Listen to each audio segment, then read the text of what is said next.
اعوذ باللہ من الشیطان الرجیم بسم اللہ الرحمن الرحیم تنزل الملائکۃ والروح فیہا بإذن ربہم من کل امر سلام ہی حتی مطلع الفجر۔ آج میرے سامعین محترم ہم نے شب قدر کا تعین کرنا ہے، اس کو بیان کر رہے ہیں۔ شب قدر کی انتہائی اہمیت کے پیش نظر اس کا تعین نہیں فرمایا تاکہ اسے تلاش کرنے والے متعدد راتوں میں اسے تلاش کریں، جس سے اس شب کو حاصل کرنے میں خلوص رکھنے والے اور اس سے اہمیت دینے والے ہی تلاش کریں گے۔ امامیہ کی متعدد اور کثرت سے روایات ہیں، احادیث ہیں کہ شب قدر کو 19، 21 اور 23 رمضان کی رات میں تلاش کریں۔ ان راتوں میں شب 23 رمضان کی زیادہ تاکید ہے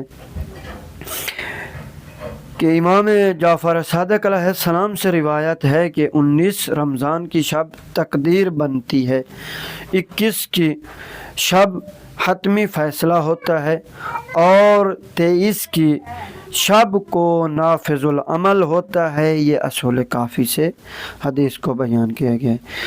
اور اسی طرح موطا میں امام مالک نے روایت کی ہے کہ رسول اکرم صلی اللہ علیہ وآلہ وسلم نے فرمایا فمن اراد ان یقوم من الشہر شیئا فلیقم لیلۃ 23، یعنی اگر کوئی اس ماہ میں رات کو قیام کرنا چاہتا ہے تو 23ویں رات کو قیام کرے۔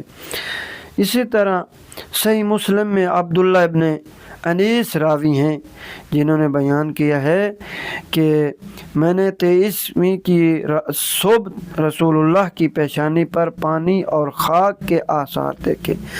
صحیح بخاری و مسلم میں ابو سعید خضری سے روایت ہے، وہ کہتے ہیں کہ میں نے 21 ماہ رمضان کی صبح کو حضور صلی اللہ علیہ وسلم کی پیشانی اور ناک مبارک پر مٹی اور پانی کے اثرات دیکھے ہیں۔ تو انشاءاللہ یہاں سے صحیح مسلم کی روایت کل بیان کریں گے۔ والسلام ورحمۃ اللہ وبرکاتہ۔